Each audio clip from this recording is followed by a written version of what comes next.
बिस्मिल्लाहिर्रहमानिर्रहीम, अस्सलाम वालेकुम। सऊदी अरेबिया ने सीधे ईरान के साथ पूरे गल्फ़ के नॉर्मलाइजेशन की एक पहल छेड़ दी है। अगर ऐसा हुआ तो मिडिल ईस्ट हमेशा के लिए बदल जाएगा। वो बदलाव क्या होगा और कैसे पूरे मिडिल ईस्ट को इस रिकन्सिलिएशन का फ़ायदा होगा? यूनाइटेड स्टेट्स और इसराइल ने जो प्लान मिडिल ईस्ट को लेकर बनाया था वो पूरी तरह फेल हो चुका है। वो प्लान क्या था और अमेरिका उसके ज़रिए मिडिल ईस्ट में क्या करना चाहता था? मिडिल ईस्टर्न कंट्रीज़ का साल 2050 तक एक मकसद है जिसके लिए वो एक दूसरे के साथ सुलह कर रही हैं। वो क्या है, हम उसे भी समझेंगे। इसी के साथ साथ मिडिल ईस्टर्न कंट्रीज़ एक दूसरे के साथ टसल का तरीक़ा बदल रही हैं। वो नया तरीक़ा क्या होगा और मिडिल ईस्ट में बैलेंस ऑफ पावर के लिए एक मुसलमान देश का रोल बहुत बढ़ने वाला है। इन सारी बातों को हम एक एक करके समझेंगे। आने वाले दिनों में सऊदी अरब अपनी कैपिटल रियाद में एक बहुत बड़ी मीटिंग ऑर्गेनाइज करने वाला है जिसका नाम होगा ईरान गल्फ रिकन्सिलिएशन समिट। यहाँ पर सऊदी की कोशिश ये होगी कि गल्फ के सारे नेशंस के साथ ईरान के रिलेशंस को नॉर्मलाइज या रेस्टोर कर लिया जाए या इन्हें ऐसा बनाया जाए जो 1979 के ईरान में आए इस्लामिक रेवोल्यूशन के बाद कभी नहीं थे। गल्फ के सारे नेशंस इसमें शामिल होंगे, यानी Saudi, UAE, Qatar, Kuwait, Bahrain, Oman, और अगर इसे और एक्सटेंड कर दिया जाए तो हो सकता है यमन भी इसका पार्ट हो। अगर ये सारी कंट्रीज़ ईरान के साथ रिलेशंस नॉर्मलाइज कर लेती हैं तो मिडिल ईस्ट हमेशा के लिए बदल जाएगा, क्योंकि गल्फ के नेशंस और ईरान के बीच में अगर कोई सिक्योरिटी एग्रीमेंट होता है, रिलेशंस नॉर्मलाइज होते हैं, तो वहाँ पर सिक्योरिटी, स्टेबिलिटी और ट्रेड प्रमोशन तीनों एक साथ होगा और ये मिडिल ईस्ट की इनकम को इंक्रीज़ करेगा, मिडिल ईस्ट की रीजनल सिक्योरिटी को इंक्रीज़ करेगा, क्योंकि सारी कंट्रीज़ अपनी अपनी मिलिट्रीज़ को पावरफुल बनाएंगी, जिसके बाद मिडिल ईस्ट को ना कोई इंटरनल ख़तरा होगा ना एक्सटर्नल। अब आखिर ऐसा कैसे होगा कि मिडिल ईस्ट हमेशा के लिए बदल जाएगा और इसके क्या रीजंस हैं, वो सारी बातें मैं आपको बताऊंगा। लेकिन उससे पहले यूनाइटेड स्टेट्स का एक प्लान था मिडिल ईस्ट को लेकर, जो प्लान इस लड़ाई के बाद पूरी तरह फ्लॉप हो गया है। हालांकि वो प्लान 2022 से ही फ्लॉप होना शुरू हो गया था, लेकिन अब उस पर मोहर लग गई है। यूनाइटेड स्टेट्स ये चाहता था कि मिडिल ईस्ट की सारी गल्फ कंट्रीज़ और अरब कंट्रीज़ को एक साइड लाया जाए, इसराइल के साथ उनके रिलेशंस को नॉर्मलाइज किया जाए, और इसको लेकर वो लोग एक प्लान लेकर आए थे, अब्राहम अकॉर्ड, जिसके ज़रिए सारे गल्फ नेशंस से जो आज तक इसराइल के वजूद को तस्लीम नहीं कर रहे थे, उनसे इसराइल को रिकॉग्नाइज़ किया जाए और रिलेशंस फ्रेंडली कर लिए जाए। इतने कि दोनों कंट्रीज़ या इसराइल के साथ जो भी रिलेशंस नॉर्मलाइज करेगा वो उसके साथ मिलिट्री टू मिलिट्री ताल्लुकात बेहतर कर ले। उसके बाद वो कंट्रीज़ इसराइल के साथ मिलकर ईरान के ख़िलाफ़ मोर्चा संभालेंगी। मतलब ईरान पूरे मिडिल ईस्ट में अमेरिकन इंपीरियलिज्म के लिए फ़िलहाल सबसे बड़ा ख़तरा है। अब उस इंपीरियलिज्म को कायम रखने के लिए ईरान को ख़त्म करना होगा। ये सीधे आकर लड़ नहीं सकते, इन्होंने सीधा लड़ा, आपने देखा क्या हुआ। फिर एक दूसरा तरीका है कि इसराइल ईरान को ख़त्म कर दे, वो भी नामुमकिन है। इसराइल के पास इतना दम नहीं है कि वो ईरान को हरा दे। But Iran is a regional power and playing with it is rather dangerous. I think that Iran is the first adversary we've ever faced which is so powerful, so sophisticated and so far away that we probably cannot defeat it. We can't win in a confrontation with Iran. We can defend ourselves quite successfully and I sleep quite well at night, but we can't defeat Iran. इन्होंने plan ये बनाया था कि gulf की सारी countries को unite करके Israel को उनका लीडर बनाया जाएगा, क्योंकि वो टेक्नोलॉजिकली और मिलिट्रीली गल्फ की बाकी सारी कंट्रीज़ से बेहतर है, जो वेस्ट का सोचना है। अब इन सारों को मिलाकर हम ईरान को टैकल करेंगे, ईरान को ख़त्म कर देंगे, और ख़त्म करने का मकसद है ईरान को मिलिट्रीली वीक कर देना, उसका सारा मिलिट्री इंफ्रास्ट्रक्चर ख़त्म कर देना, वहाँ पर एक पपेट गवर्नमेंट बैठा देना, चाहे वो मोनार्किस्ट हो या फिर वो लिबरल्स हो जो अमेरिका में पले बढ़े हों। मतलब अंदर से वो ईरानी कम और अमरीकी ज़्यादा हो, और इसी चीज़ को करंट क्लैरिकल रूल चैलेंज करता है। वो ये कहता है कि ईरान खुददारी के साथ अपने आप को आगे बढ़ाएगा, कोई समझौता नहीं करेगा, जो उनके देश के लिए बेहतर होगा वो करेंगे, वो उससे पीछे नहीं हटेंगे। तो यूनाइटेड स्टेट्स यही चाहता था कि ये जो अडियल गवर्नमेंट है ईरान में, इसको ख़त्म कर दिया जाए, और बेस्ट प्लान था अब्राहम अकॉर्ड। पहले इन सबसे कबूल करवाओ, उसके बाद इन लोगों की मदद से, इनकी ताकत, इनकी फ़ौज, इनके लोगों की मदद से शिया सुन्नी प्रमोट करके ईरान को ख़त्म कर दो। फिर क्या होगा? मिडिल ईस्ट की जो बाकी सारी कंट्रीज़ हैं वो मिलिट्रीली और टेक्नोलॉजिकली फ़िलहाल उतनी पावरफुल नहीं है, इकोनॉमिकली बेहतर है लेकिन मिलिट्रीली बहुत कमज़ोर हैं। इसराइल और यूनाइटेड स्टेट्स जब चाहेंगे इनको ख़त्म कर देंगे। मिडिल ईस्टर्न मोनार्कीज़ के बारे में हम ऐसा सोचते हैं कि मिडिल ईस्टर्न मोनार्कीज़ यूनाइटेड स्टेट्स के साथ मिली हुई हैं, लेकिन ये बात पूरी तरह सच नहीं है। मिडिल ईस्टर्न मोनार्कीज का प्राइमरी गोल है सर्वाइवल, यानी वो अपनी हुकूमत और अपनी फैमिली के राज को बचाना चाहते हैं। इस चीज़ को वो अपनी प्रायोरिटी लेकर चलते हैं। जो भी सोचना है इसके बाद सोचना है। और यूनाइटेड स्टेट्स को उनकी दुखती रग का पता है, इसलिए जब भी उन्हें मिडिल ईस्टर्न कंट्रीज से कुछ भी करवाना होता है वो उनकी उसी रग को दबा देते हैं। यूनाइटेड स्टेट्स को वेनेजुएला में गवर्नमेंट गिराने और प्रेसिडेंट मडूरो को उठाने में कितना टाइम लगा? क्या लगता है आपको, अगर मिडिल ईस्टर्न कंट्रीज़ की कोई दूसरा देश मदद ना करे, यूनाइटेड स्टेट्स और उनके बीच में ना आए, तो इसराइल और अमेरिका को किसी भी मिडिल ईस्टर्न कंट्री में हुकूमत गिराते कितना टाइम लगेगा? मैं स्पेशली गल्फ की बात कर रहा हूँ। ईरान तो मिलिट्रीली पावरफुल है, तो पहले इनकी मदद और इनकी ताकत से बिना इसराइल को ज़्यादा नुकसान पहुँचाए उसे ख़त्म कर दो, उसके बाद इनका नंबर आएगा। कुछ लोगों की अपनी ख्वाबों की दुनिया है। पहले तो वो ये कह रहे थे कि ईरान और अमेरिका के बीच में जो लड़ाई चल रही है वो दिखावे की लड़ाई है। असल में ईरान और अमेरिका एक ही खेमे में दोनों साथ में काम करते हैं। फिर जब इन्हें दिखने लगा कि हाँ कॉन्फ्लिक्ट वाकई में ही है, टेंशन वाकई में ही है, तो उस दिन से ये लोग ये कहने लगे कि दोनों कंट्रीज़ के बीच में ये जो लड़ाई हो रही है इससे हमारा क्या लेना देना, हम तो सुन्नी है, ईरान एक शिया कंट्री है, वो अपना देखेगा। ये ईरान का काम है उनसे लड़ना, सुन्नीस का काम नहीं है। देखो ईरान ने मिडिल ईस्ट में क्या कुछ किया है।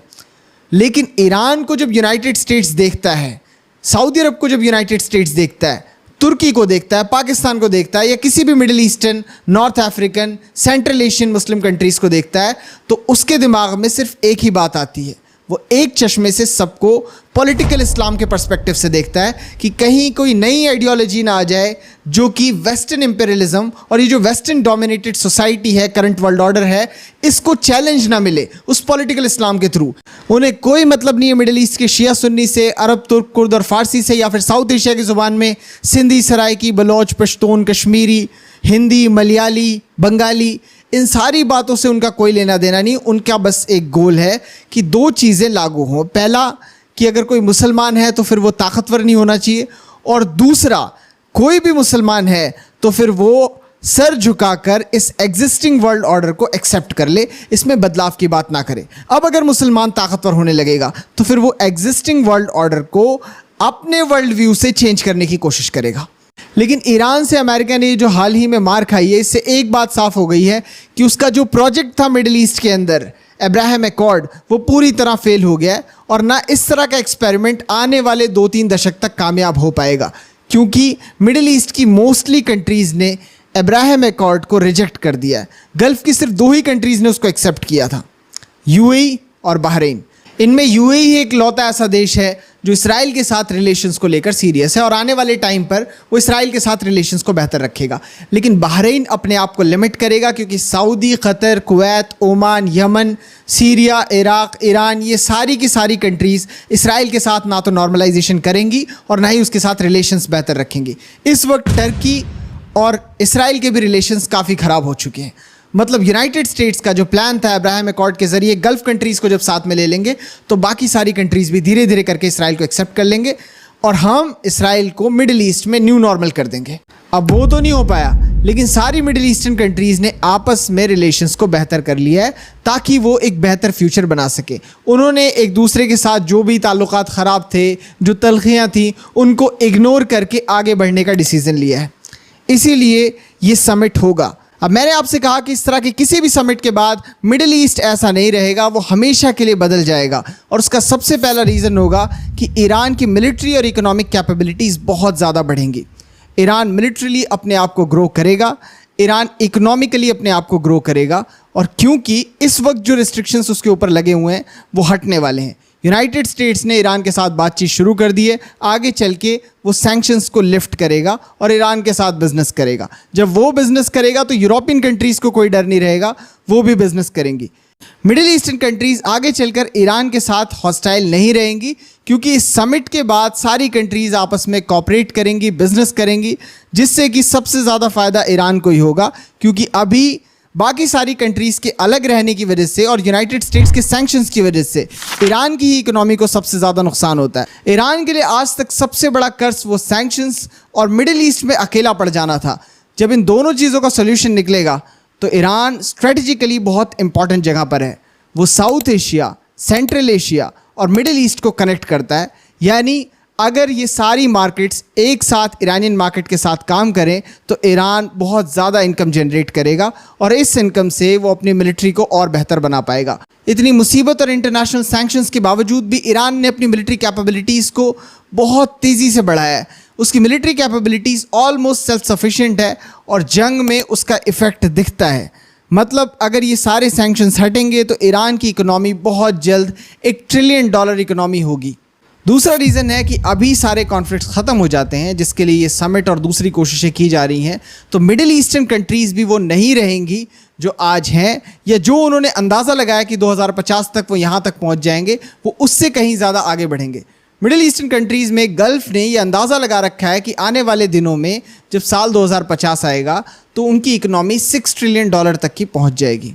लेकिन उनका कहना है कि ऐसा नहीं होगा, हम $13 ट्रिलियन तक पहुंच जाएंगे। और ये बहुत ज़्यादा पॉसिबल है क्योंकि मिडिल ईस्टर्न कंट्रीज़ बहुत तेज़ी से अपनी इकोनॉमी को डाइवर्सिफाई कर रही हैं, उनकी ऑयल से डिपेंडेंस हट रही है और वो नई चीज़ों में इन्वेस्टमेंट कर रहे हैं। फिर टर्की अपने आप को बहुत तेज़ी से ताकतवर बना रहा है, उसकी इकोनॉमी साल 2050 तक $5 ट्रिलियन की इकोनॉमी बन जाएगी।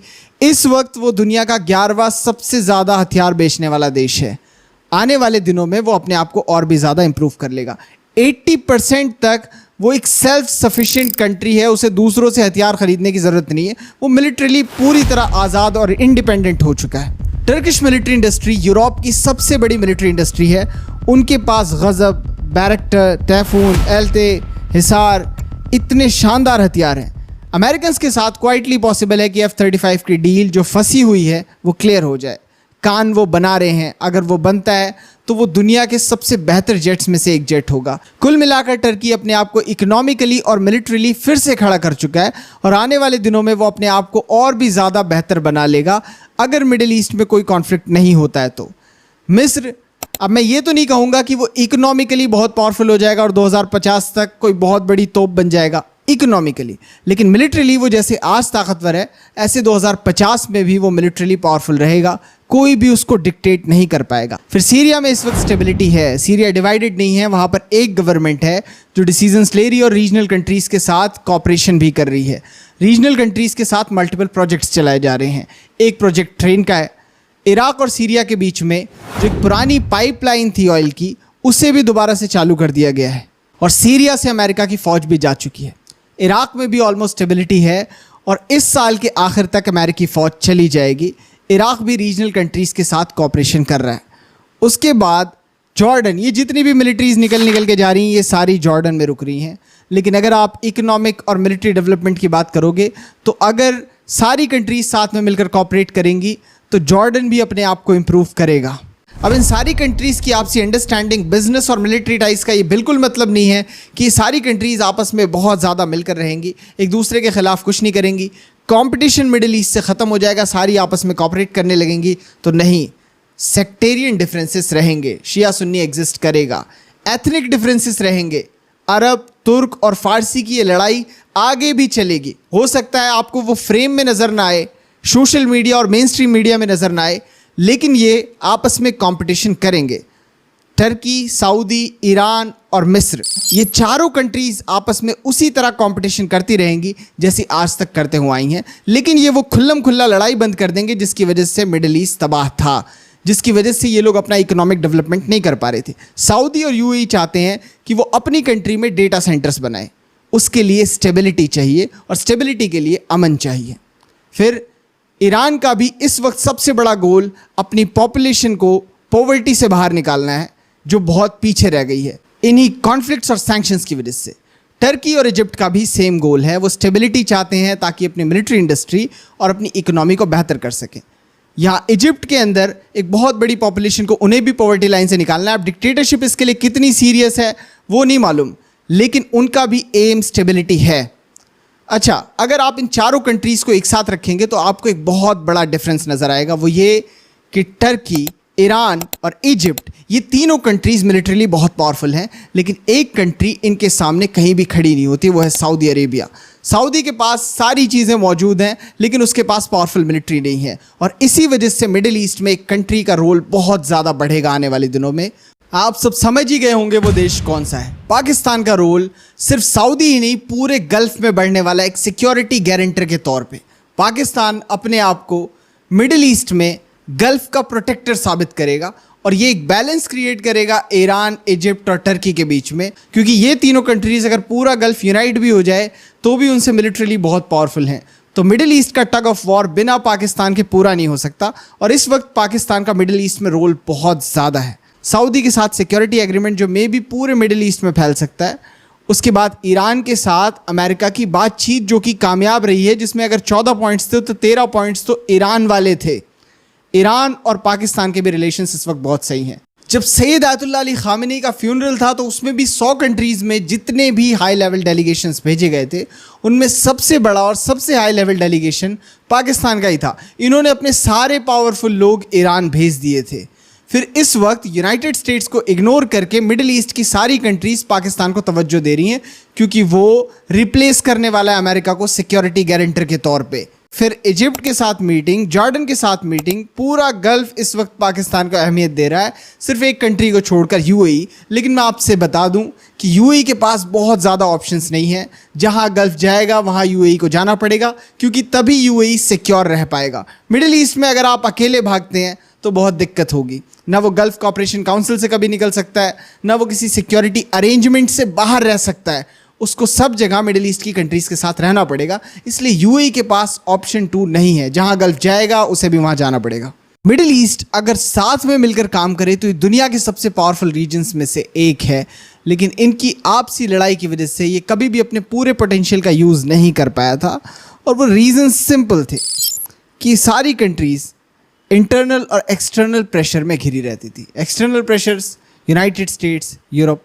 इंटरनल प्रेशर इनकी आपसी राइवलरीज। उसके बाद इनके बीच में डीप पॉलिटिकल राइवलरीज थी, डिफरेंट स्ट्रेटजिक प्रायोरिटीज़ थी, अलाइंसेस अलग अलग थे। फिर सेक्टेरियन, एथनिक और आइडियोलॉजिकल डिफरेंसेस थे।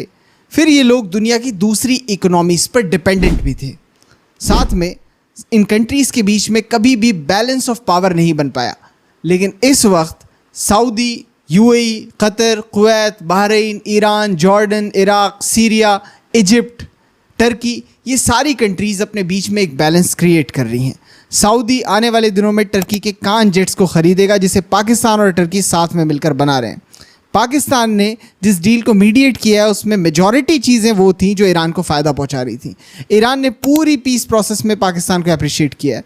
सऊदी के साथ उसकी डील है कि सऊदी के ऊपर हमले का मतलब पाकिस्तान के ऊपर हमला है, लेकिन उसके बावजूद भी वो बहुत आराम से ईरान से बात कर रहा था। ईरान के साथ उसके रिलेशंस इस बीच नहीं बिगड़े हैं। सऊदी और ईरान इस वक्त डायरेक्टली बात कर रहे हैं बिना किसी मीडिएशन के।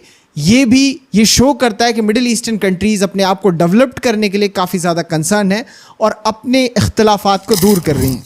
फिर टर्की से पूरा गल्फ हथियार ख़रीद रहा है। कतर के ईरान के साथ बहुत अच्छे रिलेशंस हैं और वो चाहता है कि बाकी सारी गल्फ कंट्रीज़ के भी ईरान के साथ रिलेशंस बेहतर हो जाएं, जिससे कतर को कोई इकोनॉमिक प्रॉब्लम ना हो। बहुत सारी इंटरनेशनल मीडिया रिपोर्ट्स इस बात का दावा करती हैं कतर ने सालों से ईरान को मिलिट्रली फंड किया है, इकोनॉमिकली हेल्प किया है। एक और चीज़ है जिसे हाल ही में मिडिल ईस्टर्न कंट्रीज़ पुश दे रही हैं, क्योंकि उन्हें पता है कि वेस्ट और यूनाइटेड स्टेट्स का रोल अब मिडिल ईस्ट में लिमिटेड होने वाला है, तो उनको किसी सिक्योरिटी ब्लॉक की ज़रूरत है। लेकिन जब जब इस सिक्योरिटी ब्लॉक की बात हो रही है तो इसमें सिर्फ सऊदी, पाकिस्तान, टर्की, इजिप्ट, इस तरह की कंट्रीज़ को ऐड करने की बात हो रही है, ईरान को नहीं। लेकिन अगर मिडिल ईस्ट के लिए कोई भी सिक्योरिटी अरेंजमेंट बनाया जाएगा, कोई ग्रुप, कोई अलायंस, तो उस अलायंस का हिस्सा अगर ईरान नहीं रहा तो उसके लिए वो हॉस्टाइल हो जाएगा और दोनों एक दूसरे के नेचुरल एनिमीज हो जाएंगे।